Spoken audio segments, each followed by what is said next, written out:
There are some Gospels which are rich in associations. This one is one that sometimes appears in major events in the religious life, notably solemn vows. One time, while sacristan, I was going about my business in a monastery in Italy, and this young lassie was coming to the end of her retreat with us, and she was dressed in a Franciscan habit, and as she was leaving, handed me this card, which I opened forthwith, and I saw, what's going on here? At this event, this solemn profession, I could see 10 names. Yes, 10 of us. What could be worse? 10 young lassies all making solemn vows on the same day. Italy is a very Franciscan country. And then one time, not long after that, I found myself in the female monastery which was following the same rule as us, not far from us, and they were bursting at the seams. They had a fantastic liturgy and a good intellectual life, and that day 4 young lassies were making their solemn vows the same day. And talking to the mother abbess, who was young, she was telling me how they couldn't hold all these vocations, it might actually have to find a new house. But I thought, it could be worse. And what draws them to these? Well, of course, young people draw young people, and there is a joy in being on fire for Jesus. In fact, this very night, a message was coming through from America, a comment on a YouTube I put up actually only yesterday on this very vocation question. This person was obviously a young person, a student wanting advice. And I just mentioned what I knew to be safe. The young brethren I'd studied with in Rome, who have exactly the same pattern in their abbey in America. It's actually in Orange County, St. Michael's Abbey, and they too are bursting at the seams and are building a new monastery. And again, young people drawing young people, and they have a very, very moving orthodox, reverent liturgy with much use of Gregorian chant, and with their young voices they execute it perfectly. They also have an obligatory holy hour every day and a very strict life, and the Lord is blessing them and honouring them because they are blessing Him and honouring Him. And that's the authentic vocation's drive. In fact, I noticed one time a testimony that a young person had given why he'd entered there, and it was just simple. He'd gone one summer on one of their camps, and he'd seen what they were up to, and he made this simple comment: I saw joy and I wanted it, and he entered. So these were the people that we were living with in our Norbertine house in Rome, and it was good to be with them. Joy in the Lord and very good liturgy, and also much prayer in the house and fellowship amongst each other. I make a jump. The blend that they had, and which we had in that house in Rome, and which they have in their abbey in America, and which we also had in ours near Siena, was the clue. There was equilibrium, and the 2 poles were there. Jesus adored and loved and worshipped, and Jesus communicated. The old adage, which comes from Thomas Aquinas, is contemplari et contemplata tradere. To contemplate and things contemplated to hand on. And he puts it this way: it is better to burn and give light than simply to burn. If you're burning, he's hinting, shed it and share it. But then it's what is being given coming from a different angle, and that's where vocations drives, as we know them, are doomed to failure. They're presuming that other dynamics, often directed on a human level, will have the same effect. Brethren, they won't. I want to go, therefore, into this other element of interiority, which is the key. And on Shrove Tuesday, it's a moment to think about it, because we want to be serious about these next 40 days as they come to us, lest the grace pass us by. timeo dominum transiunte, said St. Augustine. I fear the Lord passing, that we miss him as he passes. So I want to share what helped me. Often we're given things to read, and we need to take them seriously as hints that God perhaps wants us to read them. So this book was given to me. It's in Italian, but it's simply the title Silenzio, and every page is a gem. And it goes into the deeper levels of silence, which we need as we enter into the desert. We are noisy human beings, and we are contaminated by the noise around us, greatly multiplied in recent years.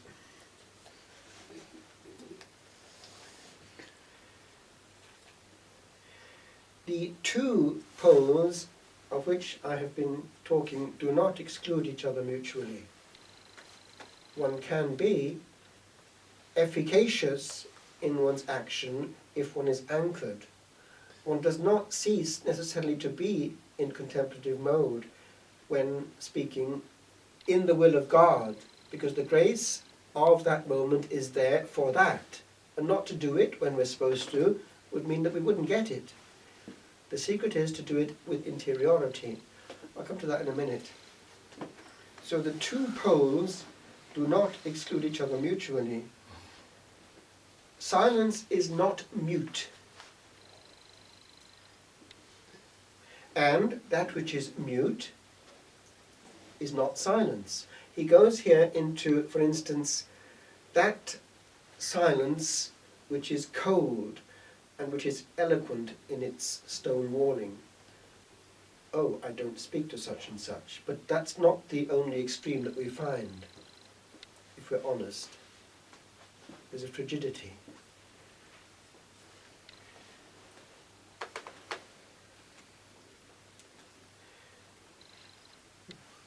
The actual problem of the person who is in the wrong way, mute, is that that person becomes an island. Look at him. And true communication disappears. And today it's rendered more easy by the fact that we can isolate ourselves by opening a mobile phone. I'll come to that also just in a second, because it's a continuation of the same problem.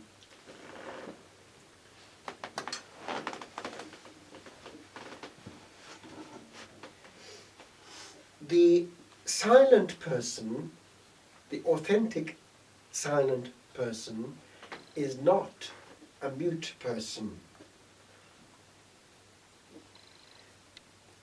Because the person who is in that isolation of bad silence is often depressive. By temperament, he is finding it hard to communicate, and it can lead to sources then of defects of character. A dysfunctional personality who will not have deep relationships, is not capable of them. Then there is the silence, which is not incompatible with speech, of the person who is able to be in recollection. Recollection means collecting together and therefore not being dispersed. There's no leakage.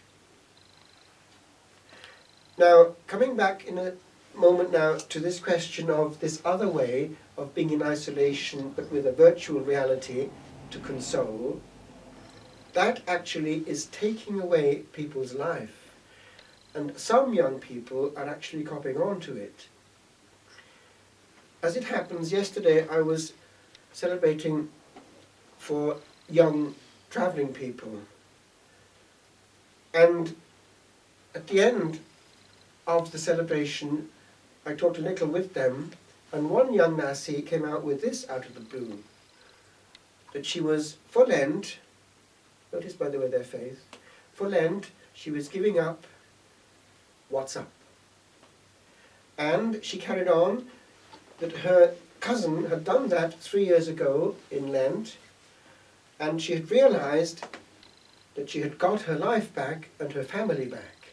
and she never went back on it, and still off it now after 3 years. And she was hoping, this other one, that the same effect would come, because she also realized that she was losing reality. And multiply that by the whole of the youth of Ireland, and you've got some idea of the scenario that we're at. Way back as students, and it's not that far back actually, life was very different. Part of the exercise of being a student was interchange, and the coffee breaks were very important. You look at them now, they're each one in their bubble. Now, he goes on to a very deep level here, the positive silence. Silence is not to be defined only in the realm of the mere silence of the lips. Now the Lord was silent, wasn't he? But he was teaching. But look at his complete person. And as complete persons, we need to, in some way, pick that up and imitate it, not losing dignity and order. There is a laughter which is out of control. There is a sense of humour which is very much in control. And one can have the one and not lose dignity. I often think of the great minds of our history. Recent times would have had people like Winston Churchill, a powerful person, but actually a complete person. And this kind of thing would happen just like that. He was meeting, I think in Tehran, or actually maybe in the Soviet bloc itself, he was meeting Stalin personally. I forget whether he was with Roosevelt, I think he might have been, but it doesn't really matter. It was at the end of this important conversation that somebody came to him in his room and said, "I'm aware that your word there, when you said in private, the Russians seem to be a somewhat backward people, it was actually heard, because your room, you may not be aware, is actually bugged, and Stalin was told the content of that conversation." So, Mr. Churchill, well, as regards the Soviets, I would say that they were somewhat retrograde species, in the same bracket, I would say, as the orang-utang, and I would ask you to make sure that that also is bugged and sent on to Joseph Stalin, only got them his work. Dignity. It's very different from the effervescence of the Irish pub, easy laughter at someone else's expense and no dignity whatsoever, with a rich condiment of vulgarity and swearing thrown in. So, silence, he goes on, is not and cannot be only exterior.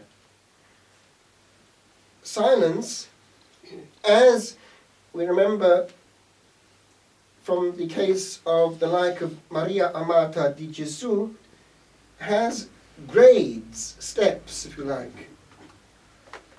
Silenzio, now I think this is a quote from a Carthusian. I've heard of the author when I was in France, we used to talk about him. Silence is not only a fact of the lips, it is, now this is kind of quaint, because if you're observant you'll see whether you're fitting into this or not, the fidget. It is something that regards all the, now membra, our limbs, all the members of our body. And, yet again more, which regards the soul, our soul. There is a silence in the word, there is a silence in the action, there is a silence in the attitude. Now that means in Italian, all our comportment. And there is, and he goes even more sublimely, what I would call the silence of silence. The deeply silent person is anchored at the deepest level of the ocean. Now, there might be a tsunami at the top level of the ocean, but go further down and you'll find that things are pretty calm down at the ocean's bed.